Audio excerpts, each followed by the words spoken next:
Student, अब हम लोग आज शुरू करने वाले हैं क्लास 10th का फिजिक्स, जो हम लोग का चल रहा था इमेज फॉर्मेशन। तो इमेज फॉर्मेशन किस में चल रहा था? आपका कॉनकेव मिरर में चल रहा था। तो कॉनकेव मिरर में अभी तक हम लोग 3 केस देख चुके थे। पहला केस आपका क्या था? पोल और फोकस के बीच में। दूसरा केस था आपका फोकस पे। तीसरा केस आपका फोकस और सेंटर ऑफ कर्वेचर के बीच में था। और चौथा केस जो है आपका क्या है? आपका सेंटर ऑफ कर्वेचर पे होगा। यानी ये पॉइंट आपका सी है और सी आपका पॉइंट क्या है? Centre of curvature.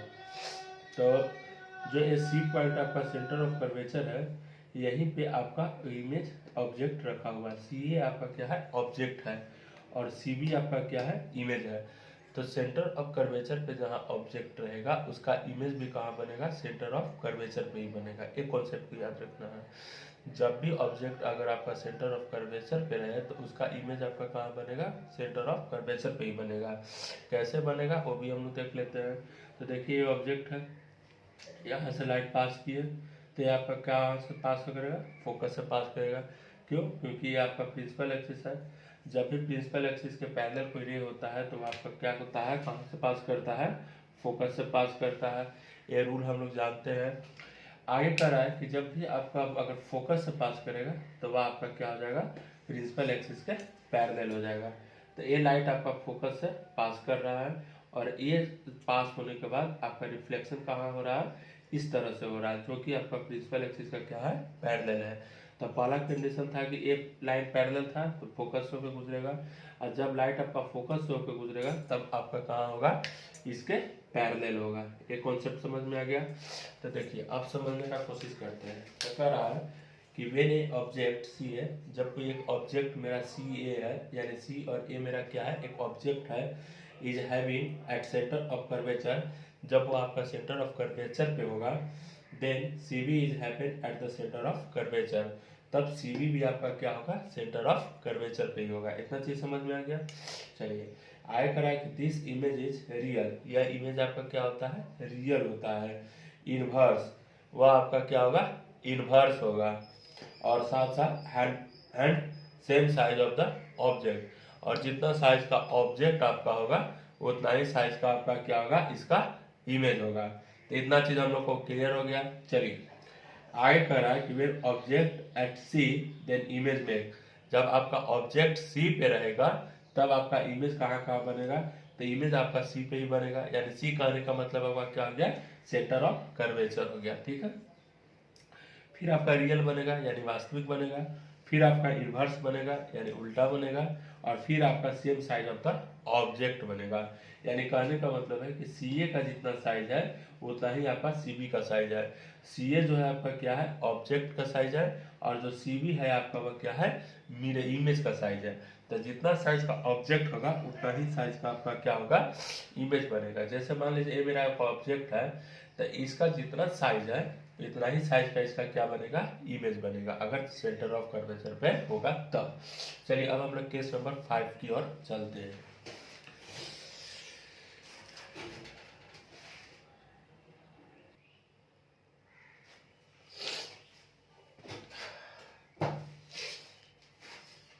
देखिए अब केस नंबर 5 मेरा क्या है कि जब आपका इमेज कहाँ होगा और जब आपका ऑब्जेक्ट सेंटर ऑफ कर्वेचर और इन्फिनिटी के बीच में होगा। यानी आपका सेंटर ऑफ कर्वेचर यहाँ पे है और इन्फिनिटी आपका कहाँ पे है? अनंत तक चलते रहेगा। तो जब भी आपका ऑब्जेक्ट सेंटर ऑफ कर्वेचर और इन्फिनिटी के बीच में रहेगा तब आपका इमेज कहाँ बनेगा?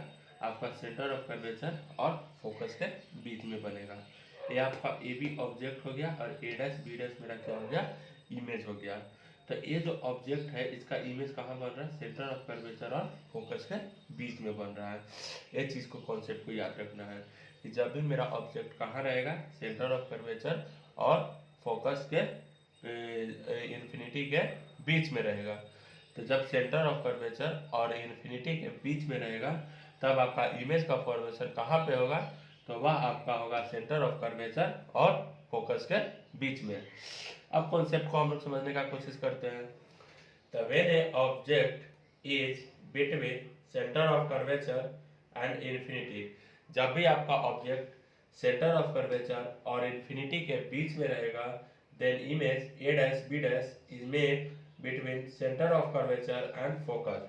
तब आपका इमेज कहाँ बनेगा, ए डैश बी डैश जो आपका इमेज हुआ वो आपका सेंटर ऑफ कर्वेचर और फोकस के बीच में बनेगा। चलिए अब आते हैं, दिस इमेज इज रियल, यह इमेज क्या होता है, रियल होता है, inverse and smaller than object. तो यह जो इमेज होगा आपका रियल होगा, इनवर्स होगा और स्मॉलर देन ऑब्जेक्ट होगा।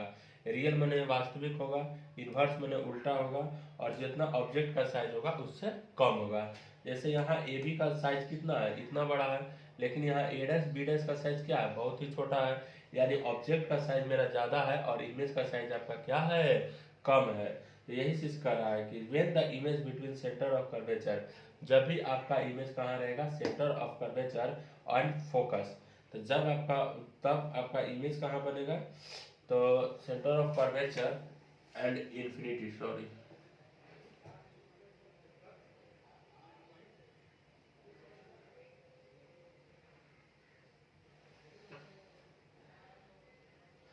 जब भी आपका इमेज सेंटर ऑफ कर्वेचर और इन्फिनिटी के बीच में रहेगा तब आपका इमेज कहाँ बनेगा, between centre of curvature and focus, यानी सेंटर ऑफ कर्वेचर और फोकस के बीच में बनेगा। दूसरा आपका वह रियल होगा, तीसरा आपका क्या होगा, वह इनवर्स होगा, और चौथा आपका क्या होगा, स्मॉलर देन ऑब्जेक्ट होगा। यानी जितना साइज का ऑब्जेक्ट है उससे आपका इमेज उसका क्या है, स्मॉल है। चलिए अब केस नंबर 6 की ओर हम लोग आते हैं।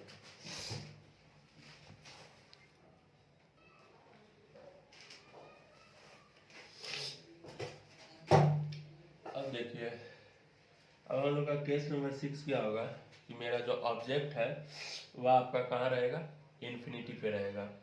तो जब भी आपका ऑब्जेक्ट इन्फिनिटी पे रहेगा तो उससे जो आपका रे पास करेगा, ऑब्जेक्ट से टकराते हुए उसका लाइट का जो रे है वह अगर पास करेगा तो आपका कहाँ से पास करेगा, प्रिंसिपल एक्सिस के पैरेलल पास करेगा, जो आपका प्रिंसिपल एक्सिस के क्या है, पैरेलल है।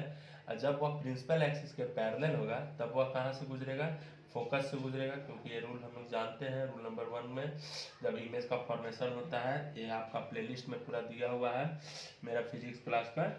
तो इसमें आप देखिए कि जब भी आपका रे ऑफ लाइट क्या होगा कि अब इन्फिनिटी पे रहेगा तो वह आपका इसका प्रिंसिपल एक्सिस के पैरेलल होगा, और जब भी ये प्रिंसिपल एक्सिस के पैरेलल होगा तो वह आपका कहाँ से गुजरेगा, फोकस से गुजरेगा।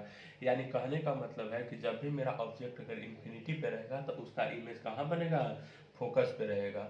लेकिन अगर फोकस पे रहता था तो कहाँ बनता था, इन्फिनिटी पे बनता था। ठीक है, देखिए, when the object is at infinity, मतलब मेरा कोई ऑब्जेक्ट अगर इन्फिनिटी पे रहेगा तब आपका ray of light parallel to the principal axis, तब आपका रे ऑफ लाइट जो होगा वह प्रिंसिपल एक्सिस के पैरेलल होगा। When the ray of light is parallel to the principal axis, then after reflection, ray is passes from the focus. तो जब आपका ray of light principal axis के parallel होगा तो रिफ्लेक्शन के बाद वो आपका कहाँ से गुजरेगा, फोकस से गुजरेगा। ठीक है, तो इस तरह से यह जो इमेज बनेगा वो आपका रियल बनेगा, आपका इनवर्स बनेगा, और आपका much less size than object बनेगा। साइज का आपका ऑब्जेक्ट का साइज कितना है, इतना बड़ा हो सकता है या इतना बड़ा हो सकता है, लेकिन आपका इमेज फॉर्मेशन कहाँ हो रहा है, एक पॉइंट पे सिर्फ हो रहा है, यानी बहुत ही छोटा हो रहा है। तो इस तरह से हम लोग कह सकते हैं कि इसमें जब इमेज बनता है तो वह आपका रियल होता है यानी वास्तविक होता है, इनवर्स होता है यानी आपका उल्टा होता है, and much less size than object, और बहुत छोटा साइज होता है आपका ऑब्जेक्ट से। तो इस तरह से हम लोग केस 6 भी समझ चुके हैं। अब हम लोग क्या करते हैं, एक समराइज कर लेते हैं इसको और बाकी फिर डिटेल में हम लोग करते हैं।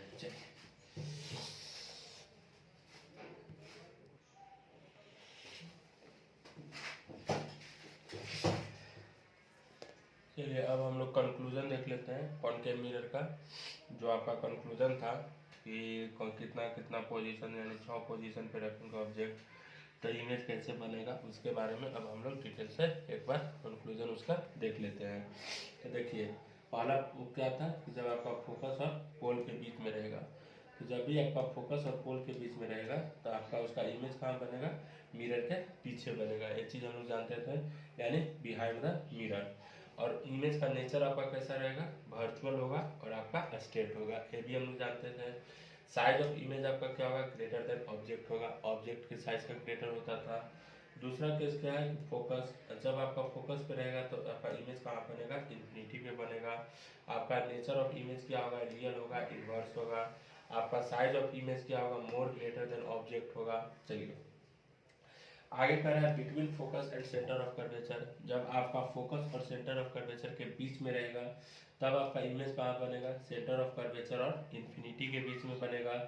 फिर आपका कह रहा है कि जो इमेज का आपका नेचर होगा वो आपका क्या होगा, रियल होगा, और साथ साथ आपका क्या होगा, इन्वर्स होगा। अगर आपका साइज ऑफ इमेज देखा जाए तो आपका जितना ऑब्जेक्ट का साइज होता है उतना ही ज़्यादा आपका इमेज का साइज होता है। ठीक है, अब हम लोग आगे देखते हैं कि आपका अगर सेंटर ऑफ कर्वेचर और इन्फिनिटी के बीच में रखा गया, तो जब आपका ऑब्जेक्ट जो है सेंटर ऑफ कर्वेचर और इन्फिनिटी के बीच में रखा जाता है तो उसका जो इमेज बनता है वो आपका सेंटर ऑफ कर्वेचर और फोकस के बीच में बनता है। और उसका जो नेचर ऑफ इमेज होता है वो आपका रियल होता है और साथ साथ आपका क्या होता है, इनवर्स होता है।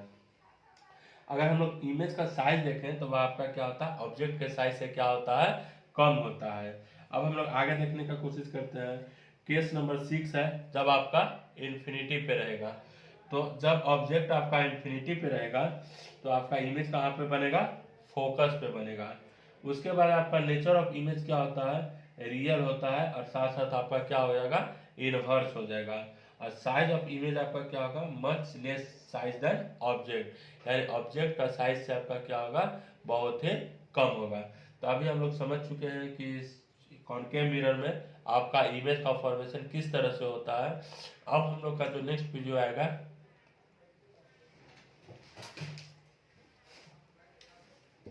उसमें हम लोग कॉन्वेक्स मिरर का इमेज कैसे फॉर्मेशन होगा उसके बारे में हम लोग समझने का कोशिश करते हैं। तब तक के लिए बाय।